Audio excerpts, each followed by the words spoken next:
Welcome friends, આજે આપણે શીખવાના છીએ ગુજરાતની લોક સંસ્કૃતિ. અને ગુજરાતની લોક સંસ્કૃતિની અંદર એક સૌથી મહત્ત્વનો ટૉપિક છે, એ છે ગુજરાતના લોક ઉત્સવો અને મેળાઓ. તો થોડીક ચર્ચા કરી લઈએ ને પછી આપણે આને સ્ટાર્ટ કરીએ, કારણ કે આ ચર્ચા આપણે કરવી ખૂબ જ ઇમ્પોર્ટન્ટ છે. આ લોક ઉત્સવ અને મેળા જે હેડિંગ છે ને, એ જ ગુજરાત ગવર્મેન્ટની એક નિયામક ભાષા નિયામક કચેરી છે, એના દ્વારા બહાર પાડવામાં આવેલું પુસ્તક છે. પણ એમાંથી આપણે કયા પ્રકારે એની પ્રિપેરેશન કરવાની છે, એનો એક નાનકડો અમથો આ પ્રયાસ છે. ઓકે, બાકી તમે ડાયરેક્ટલી જાતે પણ વાંચી શકો છો. અને જો તમને એમાંથી વાંચવામાં કંઈ પણ સમસ્યા હોય તો તમે આ લેક્ચર જોઈને પણ શીખી જશો કે એની અંદર જે વર્ણન છે એ જ વર્ણન આપણે અહીંયા કરેલું છે. કારણ કે ઘણી બધી વખત કેવું છે, અલગ અલગ બુક્સની અંદર તમને અલગ અલગ માહિતીઓ મળશે, પણ ગુજરાત સરકાર દ્વારા પ્રકાશિત છે એટલે આને આપણે એક ઓથેન્ટિકેટેડ સ્ત્રોત ગણી શકીએ. તો આપણા હવે પછીની જેટલા પણ લેક્ચર્સ હશે લોક ઉત્સવ અને મેળા પર, તો એ બુકના સંદર્ભમાંથી જ હશે. અને અમે એવું 100% ધ્યાન રાખશું કે નાનામાં નાની ભૂલ પણ ના થાય. ઓકે, અને જો ભૂલ હોય તો તમે ડાયરેક્ટલી મેસેજ અથવા તો વોટ્સઅપ કરી શકો છો. તો સ્ટાર્ટ કરીએ આજનો ટોપિક. આજનો ટોપિક છે ગુજરાતના લોક ઉત્સવ અને મેળાઓ. એમાં આપણે સ્ટાર્ટ કરવાના છીએ મેળાઓથી, કારણ કે પરીક્ષાની અંદર વારંવાર મેળાઓનો જોડકાઓ પૂછી નાખે છે. એક બાજુ મેળાનું નામ આપેલું હશે, એક બાજુ સ્થળનું નામ આપેલું હશે, કાં તો કોઈ એક પર્ટિક્યુલર વિશેષતા સાથે પૂછશે કે આ વિશેષતા કઈ મેળાની છે. એટલે બહુ બધું ડીપલી જાણવાની જરૂર નથી, બરાબર. પણ પ્રશ્નની પ્રકૃતિ કઈ છે એને જાણીને જ આપણે તૈયારી કરવાની હોય છે. તો સ્ટાર્ટ કરીએ. એની અંદર આપણે આજે પહેલા મેળાની સમજૂતી જોઈશું અને તરણેતરનો મેળો. જો આ પહેલા મેળાઓ નથી હોય જે આપણે સ્કૂલમાં જોતા હોય, આનંદ મેળો, સુરતી હોય તો પછી કે વનિતા વિશ્રામનો મેળો, અહીંયા એ મેળાની વાત નથી. અહીંયા ગુજરાતની લોક સંસ્કૃતિની ઓળખ માટે મેળાઓ શીખવાના છે. કારણ કે તમે જોઈ રહ્યા હશો વર્તમાનની અંદર જે ગ્લોબલાઇઝેશનનો જમાનો છે, એલપીજી રિફોર્મ્સ થયા પછી જે આપણી સંસ્કૃતિ ક્યાંક ને ક્યાંક લુપ્ત થવાના આરે પહોંચી ગઈ છે, તો એને એક જાગૃત રાખવા માટેનો આ પ્રયાસ છે. તો એમને એમ આપણા સિલેબસની અંદર નથી, પણ આપણે આપણી સંસ્કૃતિને ટકાવી રાખીએ, આપણી સંસ્કૃતિનો પરિચય અન્ય દેશોને કરાવીએ, આપણે સોફ્ટ પાવર પોલિસી યુઝ કરીએ, એટલા માટે આ જરૂરી છે અને એટલા માટે તમારા સિલેબસનો ભાગ છે. ઓકે, તો આજનો આપણો સૌથી પહેલો ટોપિક છે મેળો. તો સૌથી પહેલા તો આપણે એ સમજવું પડશે કે મેળો શું છે.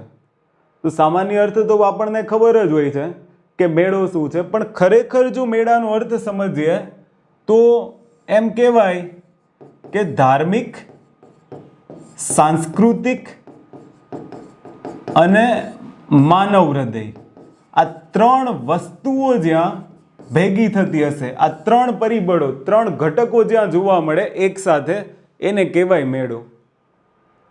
બરાબર. જ્યાં ધાર્મિક પરંપરાઓ જોવા મળે, જ્યાં સંસ્કૃતિની ઓળખ થાય અને જ્યાં માનવ હૃદય મળતા હોય, એ એક જગ્યા અથવા તો એક સ્થાન, એને આપણે શું કહીશું?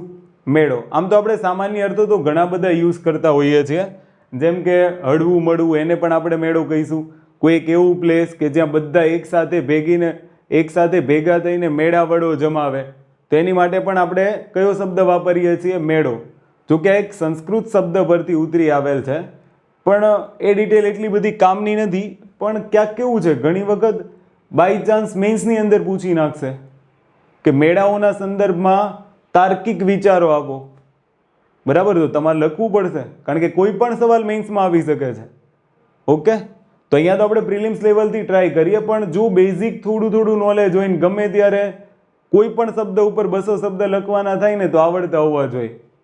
બરાબર. અને આપણે આ જે કોર્સ ચલાવી રહ્યા છીએ એ ખાસ કરીને જીપીએસસી માટે છે, અને એમાંય મેન્સને ધ્યાનમાં રાખીને. ઓકે, તો આ તો પ્રિલિમ્સ માટે લેક્ચર છે, પણ જે આપણું જે ફોકસ છે એ ફર્સ્ટ મેન્સ પર હોય છે ને પછી પ્રિલિમ્સ પર હોય છે. તો હું માનું છું કે પ્રિલિમ્સ વખતે જ અમુક શબ્દોથી જો પરિચિત થઈ જઈએ તો આગળ પ્રોબ્લેમ નહીં આવે. તો મેળો શું કહી શકાય? જ્યાં ધાર્મિક પરંપરાઓ હોય, જ્યાં સંસ્કૃતિ મળતી હોય, બરાબર, જ્યાં સંસ્કૃતિનો લોકોને પરિચય થતો હોય, માનવ મહેરામણ થતું હોય, માનવ હૃદયો મળતા હોય, એને કહેવાય મેળો. એ સિવાય આપણે સામાન્ય વ્યાખ્યા તો કરતા જ હોઈએ કે મેળો એટલે એક ભાવાર્થ એનો એવો પણ થઈ શકે કે જ્યાં લોકો મળે છે, એને પણ આપણે શું કહીએ છીએ? મેળો કહીએ છીએ. એ સિવાય જ્યાં પરંપરાગત રીતિ રિવાજોનું પાલન થતું હોય, બરાબર, કોઈ એક જગ્યાએ ભેગા થઈને લોકો પોતાની પરંપરાઓની ઉજવણી કરતા હોય, પોતપોતાના રિવાજોની જાળવણી કરતા હોય, તો એને પણ શું કહી શકાય છે? મેળો કહી શકાય છે. એ સિવાય જે માનવ હૃદયનો ઉલ્લાસ જ્યાં મળતો હશે, બરાબર, એમ કહેવાય કે જ્યાં જીવનની ઉન્નત અને પરિપૂર્ણ ભાવનાઓનો સાક્ષાત્કાર થતો હશે, એને પણ શું કહી શકાય છે? મેળો કહી શકાય. કારણ કે મેળાઓમાં જાય એટલે આપણને ખબર છે ને, ઉન્નત ભાવનાનો સાક્ષાત્કાર થાય જ. એ આજના મેળા નહીં, બરાબર, એ પૌરાણિક મેળાઓ, બરાબર, એ ઐતિહાસિક મેળાઓ કે જેની અંદર આપણી સંસ્કૃતિનો પરિચય આપણને થાય, એ મેળાઓ. આજના મેળામાં તો ખબર નહીં ક્યારે ચકડોળ નીચે આવે, ક્યારેક ચકડોળમાંથી આપણે નીચે આવીએ, બરાબર. આમ કદાચ મેળામાં ચાલ્યા જતા હોય ને તોય બીક લાગે કે આ માથે ન પડે તો સારું, બરાબર. ચલો, મેળાઓનું આયોજન. તો હવે મેળાઓનું આયોજન છે એ કેવી રીતના થાય છે? તો અલગ અલગ જિલ્લા આધારિત મેળાઓનું આયોજન થઈ શકે છે, ધંધાદારી મેળાઓ હોઈ શકે છે, એ સિવાય જાતિ આધારિત મેળાઓ અને લોક મેળાઓ. તો ગુજરાતની સંસ્કૃતિના પરિચય માટે આ બધા મેળાઓ શીખવા જરૂરી છે. કારણ કે કેવું છે, અલગ અલગ જિલ્લાઓ પ્રમાણે તમે અલગ અલગ મેળાઓ શીખશો, અલગ અલગ જાતિના અલગ અલગ મેળા આવશે. કારણ કે બધાની ધાર્મિક સંસ્કૃતિ અલગ હશે, પરંપરા અલગ હશે, રીત રિવાજો અલગ હશે, તો એ પ્રમાણે આપણને અલગ અલગ મેળાઓ જોવા મળશે. જો મેળાઓની સિઝનની વાત કરીએ તો ખાસ કરીને સૌથી વધારે મેળાઓ તમને શ્રાવણ અને ભાદરવામાં જોવા મળશે. એ પણ તમે મોસ્ટ ઓફલી આપણે શીખીશું કે પૂનમ અને અમાસના દિવસોમાં જ મેળાઓ આવશે. એ સિવાય જો આપણે એની બીજી એક મોસમ ગણીએ તો ઓક્ટોબરથી નવેમ્બર અને એક આવશે ફેબ્રુઆરીથી એપ્રિલ. પણ વધારે પ્રમાણમાં મેળાઓ તમે જોશો તો એ શ્રાવણ મહિનામાં અને ભાદરવા મહિનામાં જ હશે. અને તમે પણ અનુભવ્યું હશે, સાતમ આઠમના તમારી આજુબાજુમાં મેળાઓ જોયા હશે, જે તે જિલ્લાની અંદર તમે રહેતા હોય. હવે તો શહેરોની અંદર પણ આ પ્રચલન વધી ગયું છે. વાર તહેવારોમાં પણ તમે જોતા હશો ને, હવે આપણી ત્યાં તો આવા સાંસ્કૃતિક મેળાઓ ઓછા થાય છે. આપણી ત્યાં તો હવે પુસ્તક મેળાઓ, આઈટી મેળાઓ, આનું પ્રચલન વધી ગયું છે, બરાબર. તો આ સાંસ્કૃતિક મેળાઓ પણ લુપ્ત ન થઈ જાય એના પહેલાં આપણે એનો પણ પરિચય લઈ લેવો જોઈએ અને એને પણ ટકાવવાના પ્રયત્ન કરવા જોઈએ. તો મેળાની અંદર આપણે આજે સૌથી પહેલા શીખવાના છીએ, એનું નામ છે તરણેતરનો મેળો. પરીક્ષામાં ઘણી બધી વખત પ્રશ્ન અહીંયાથી પૂછાઈ ગયા છે, પણ છતાં પણ હું જાણું જ છું કે તમને બધાને ગુજરાતની લોક સંસ્કૃતિ બહુ વધારે જ આવડતી હશે. કારણ કે ગુજરાતની અંદર જ્યારે કોઈ વિદ્યાર્થી પરીક્ષાની તૈયારી શરૂ કરે એટલે એના પહેલાં હાથમાં આવે આર્ટ એન્ડ કલ્ચર અને હિસ્ટ્રી, પછી બીજા બધા સબ્જેક્ટ તરફ આગળ વધતો હોય છે. તો આવડતું જશે તો તમે રિવિઝન પણ આને સમજી શકો છો, અને જે બિગિનર્સ છે એના માટે આ લેક્ચર પણ સમજી શકો છો. ઓકે, તો રિવિઝન કરવું હોય તો રિવિઝન કરજો, અને જેને ન આવડતું હોય એ શીખી લેજો કે કેવા પ્રકારના પ્રશ્નો આ મેળાઓની અંદરથી બની શકે છે, બરાબર. એની પણ હું તમને વાત કરીશ કે પ્રશ્ન કયા પ્રકારના બનશે. ઓકે, બધી વસ્તુઓ માઇન્ડની અંદર સ્ટોર ના કરો, બરાબર. કારણ કે આપણને આપણી કેપેસિટી ખબર જ હોય. જેમ મોબાઈલની અમુક મેમરી ફિક્સ હશે, એમ આપણે પણ આપણું સ્ટોરેજ એક ફિક્સ રાખેલું હોય, બરાબર. તો એ સ્ટોરેજને તમે વધારી શકો, પણ એ સ્ટોરેજમાં હું એવું માનું છું કે જે ફિક્સ સ્ટોરેજ છે ને એમાં એક્સ્ટ્રા કોઈ વસ્તુ ન હોવી જોઈએ. ખબર પડી? અહીંયા હું ઘણી બધી વાતો કરીશ કારણ કે તમને આ મેળો યાદ રખાવવો જરૂરી છે, એટલા માટે આ પણ જરૂરી છે. ઓકે, અને માત્ર પરીક્ષા લક્ષી નહીં, ગોખીને બધું જીવન આગળ વધારવું એ કોઈ હું માનતો નથી. ખરેખર આપણને આ સંસ્કૃતિનો પરિચય પણ થવો જોઈએ. આપણે એવી જ રીતના ભણશું. ઓકે, તો સૌથી પહેલું છે તરણેતરનો મેળો. તો તરણેતરનો મેળો ક્યાં ભરાય છે એવો પ્રશ્ન પૂછાય તો તરણેતરનો મેળો સુરેન્દ્રનગર જિલ્લાના થાનગઢમાં ત્રિનેત્રેશ્વર મહાદેવનું મંદિર છે. એ ત્રિનેત્રેશ્વર મહાદેવના મંદિરે આ તરણેતરનો મેળો ભરાય છે. એમાં કેવું છે કે જે ત્રિનેત્રેશ્વર મહાદેવનું મંદિર છે એની ફરતે કુંડ આવેલો છે, સમજ્યા તમે? અને અહીંયા શું છે તો તરણેતરનો મેળો ભરાય છે. તો હવે તમે ધ્યાન રાખજો કે કદાચ તમને જોડકાની અંદર આવું આવી શકે, તરણેતરનો મેળો, બરાબર, અને સામે શબ્દ લખેલો હશે થાનગઢ. સમજ પડે છે? અથવા તમને આપેલું હશે જિલ્લાનું નામ સુરેન્દ્રનગર, અથવા તો જે લોકાલિટી હશે એ આપેલી હશે. દાખલા તરીકે તમને એવું આપેલું હોય ત્રિનેત્રેશ્વર મહાદેવ. સમજ પડે છે? તો પ્રશ્ન અહીંયાથી આવા બની શકે. તો ધ્યાન રાખજો, તરણેતરનો મેળો ક્યાં? તો સુરેન્દ્રનગર જિલ્લાના થાનગઢમાં ત્રિનેત્રેશ્વર મહાદેવના મંદિર પાસે. હવે ત્રિનેત્રેશ્વર મહાદેવના મંદિર પાસે જ કેમ મેળો ભરાય છે? એની પણ ઘણી બધી પૌરાણિક કથાઓ છે. કોઈ પણ મેળો હોય ને એને તમે જોશો ને તો એ પૌરાણિક અને ઐતિહાસિક આ બંને સાથે જોડાયેલા છે. એની સાથે ધાર્મિક પરંપરાઓ હશે, રીત રિવાજો હશે, પણ બે વસ્તુ ખાસ હશે, ઐતિહાસિક ઘટનાઓ પણ હશે અને પૌરાણિક કથાઓ પણ હશે. જો પૌરાણિક કથાઓની વાત કરીએ તો તરણેતરના મેળા માટે સ્કંદ પુરાણની અંદર એક પૌરાણિક કથાનું વર્ણન છે. એમાં એવું કીધું છે કે ભગવાન વિષ્ણુને શંકર ભગવાનને શું કહેવાય, શંકર ભગવાનની એક આરાધના કરવાની હતી અને એ આરાધના માટે 1001 કમળના ફૂલ ચડાવવાના હતા.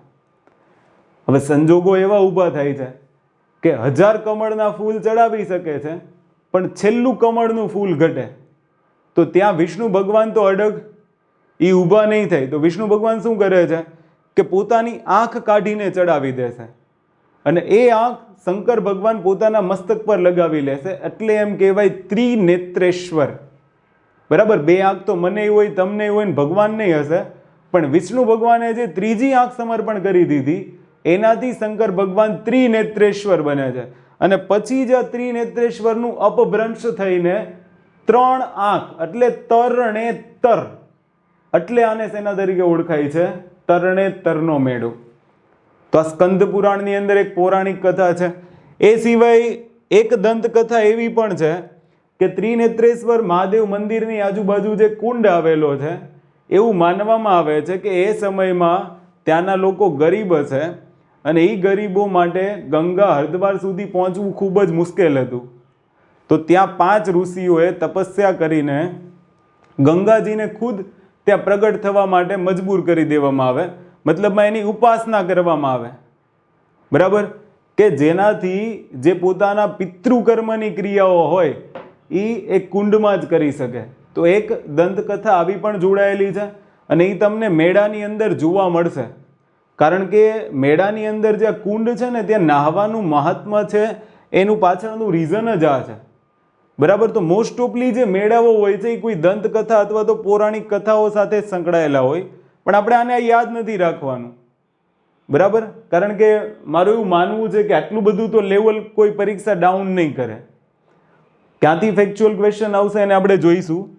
બરાબર, ખાસ કરીને જોવાનું છે કે તમે જો પ્રાગૈતિહાસિક કાળની વાત કરો તો પ્રાગૈતિહાસિક કાળની અંદર જે સૌરાષ્ટ્રવાળો ભાગ છે, બરાબર, જે સૌરાષ્ટ્રવાળો ભાગ છે એક દ્વીપકલ્પ હતો. દ્વીપકલ્પ એટલે તો તમે જિયોગ્રાફીની અંદર શીખી જ ગયા હશો. બરાબર, આજુબાજુમાં પાણી હશે એટલે કે દ્વીપકલ્પ વાળો ભાગ હતો.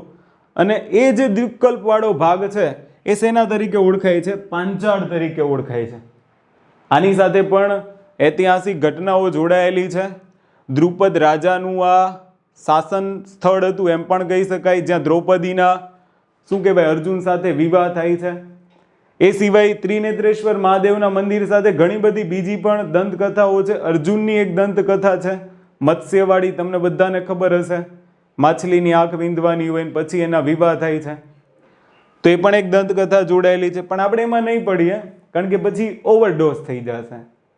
તો આટલું યાદ રાખવાનું છે કે તરણેતરનો મેળો એ પાંચાળ ભૂમિની જે તળપદા કોળી જ્ઞાતિ છે એની માટે સૌથી વધારે મહત્વનો છે. બરાબર, તરણેતરના મેળાનું જો મહત્વ હોય તો એ કોની સાથે સંલગ્ન છે? તો પાંચાળ ભૂમિની તળપદા કોળી જ્ઞાતિ સાથે. હવે આ મેળાની ઉજવણી કેવી રીતના થાય છે? તો એની અંદર લોકો બળદ શણગારીને લાવશે, બરાબર, છત્રીઓ શણગારીને લાવશે. તો કદાચ તમને સેન્ટેન્સ એવું પણ પૂછી શકે કે નીચેનામાંથી કયા તહેવારની અંદર છત્રીઓ શણગારીને લાવવામાં આવે છે, સોરી કયા મેળાની અંદર છત્રીઓ શણગારીને લાવવામાં આવે છે? તો એ હશે તરણેતરનો મેળો. બરાબર. આ મેળો છે એ 3 દિવસ સુધી ઉજવાય છે. એ 3 દિવસમાં એની ઉજવણી કેવી રીતના થાય એને આપણે જોઈએ.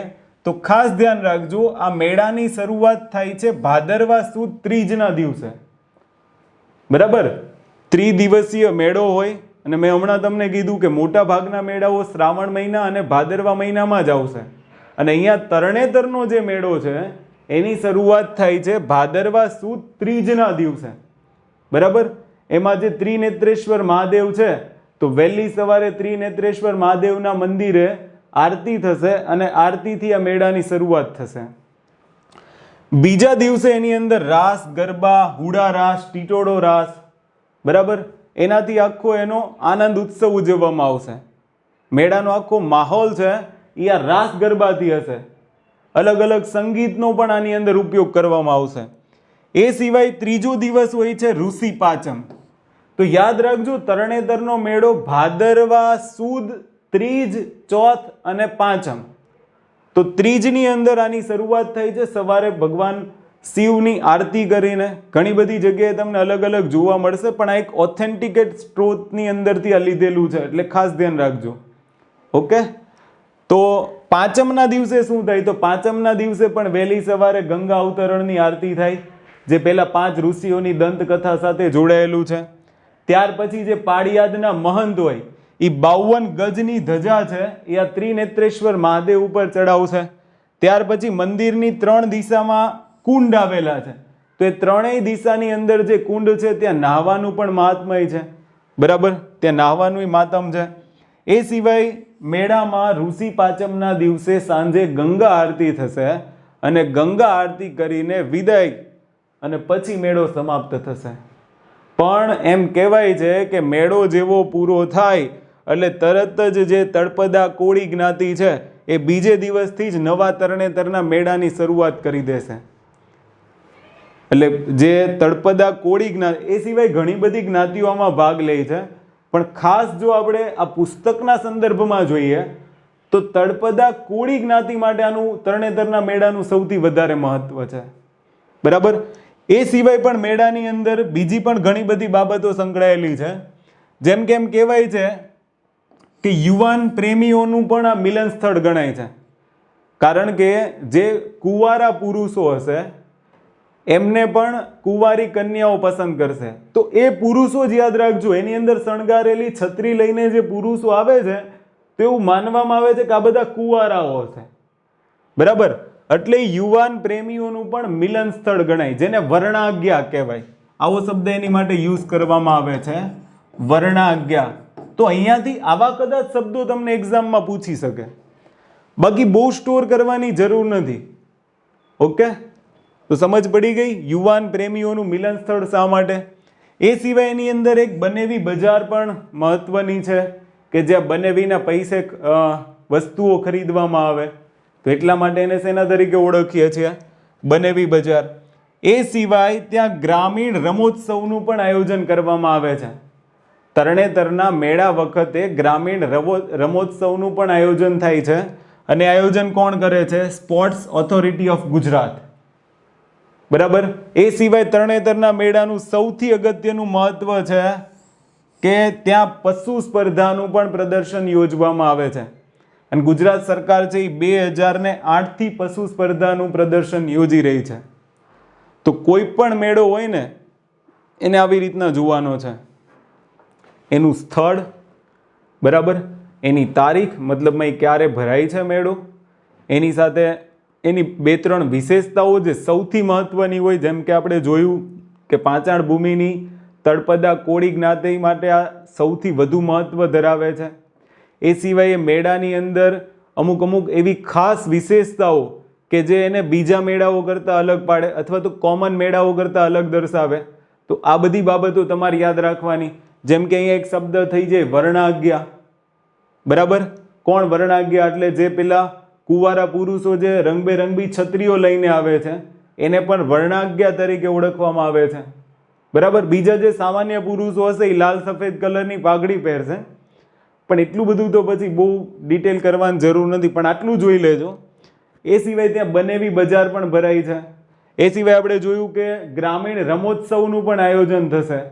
અને તે ઉપરાંત 2008થી ગુજરાત સરકાર છે એ પશુ સ્પર્ધાનું પણ આયોજન કરી રહી છે.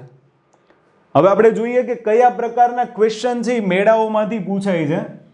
તો કેવા પ્રકારના પ્રશ્ન બની શકે, લાઈક ડાયરેક્ટ ફેક્ચ્યુઅલી ક્વેશ્ચન પૂછી નાખશે કે તરણેતરના મેળાની શરૂઆત ક્યારે કરવામાં આવે છે. તો તરણેતરના મેળાની શરૂઆત કરવામાં આવે છે ભાદરવા સુદ ત્રીજ. યાદ રાખજો, તરણેતરના મેળાની શરૂઆત ક્યારે કરવામાં આવે છે? તો તરણેતરના મેળાની શરૂઆત કરવામાં આવે છે ભાદરવા સુદ ત્રીજ. તમને સુદ વદ આવા જ ઓપ્શન આપ્યા હશે, અને જો નહીં વાંચ્યું હોય કે નહીં યાદ રાખેલું હોય તો આમાં આપણે અટવાઈ જશું. ખબર પડી? તો ફેક્ચ્યુઅલ ક્વેશ્ચન આર્ટ એન્ડ કલ્ચરમાંથી વન લાઇનર પૂછાવાની શક્યતા વધારે હોય છે. તમે જોઈ લેજો, STI નું પેપર હોય, PI નું પેપર હોય કે પછી GPSC ક્લાસ 1-2 નું હોય, કારણ કે વન લાઇનર એને પૂછવા મજબૂરી છે. તમે વિચાર કરો કે 180 મિનિટમાં 200 ક્વેશ્ચન એટેમ્પ કરવાના છે, તો એક ક્વેશ્ચન માટે 1 મિનિટ નથી મળતી. તો કલ્ચરમાં ફેક્ચ્યુઅલ ક્વેશ્ચન યાદ રાખવા ખૂબ જ જરૂરી બની જાય. બરાબર? એ સિવાય તમને આવો સવાલ પૂછી શકે, તરણેતરના મેળા માટે નીચેનામાંથી કયું કથન સત્ય છે? તો જોઈએ કયું કથન સત્ય છે. તરણેતરનો મેળો સુરેન્દ્રનગર જિલ્લાના થાનગઢ ખાતે આયોજિત કરવામાં આવે છે. તો પેલું વિધાન સત્ય છે, કારણ કે તરણેતરનો મેળો સુરેન્દ્રનગર જિલ્લાના થાનગઢમાં આવેલ ત્રિનેત્રેશ્વર મહાદેવ ખાતે આયોજિત કરવામાં આવે છે, એવું મેં તમને શીખવાડ્યું. તો પહેલું વિધાન સત્ય છે. બીજું વિધાન જોઈએ, ગુજરાત સરકાર દ્વારા 2014થી પશુ પ્રદર્શન સ્પર્ધાનું આયોજન કરવામાં આવે છે. તો 2014 નહીં આવે, ક્યારથી આયોજન કરવામાં આવે છે?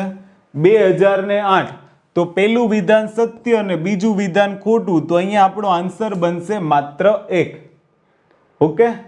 તો આવી રીતના છે ને મેળાઓને તૈયાર કરવાના છે કે કદાચ સેન્ટેન્સ વાળા સવાલ બને તો પણ આવડતા હોવા જોઈએ, અને ફેક્ચ્યુઅલ ક્વેશ્ચન આવે છે તો પણ આવડતા હોવા જોઈએ. ઓકે? ફરીથી કહું છું, આ ઓથેન્ટિકેટેડ બુકનો સ્ત્રોત છે, એમાંથી જ બધા ડેટા લીધેલા છે. તમે જાતે પણ વાંચી શકો છો અને લેક્ચરમાંથી પણ શીખી શકો છો. બરાબર?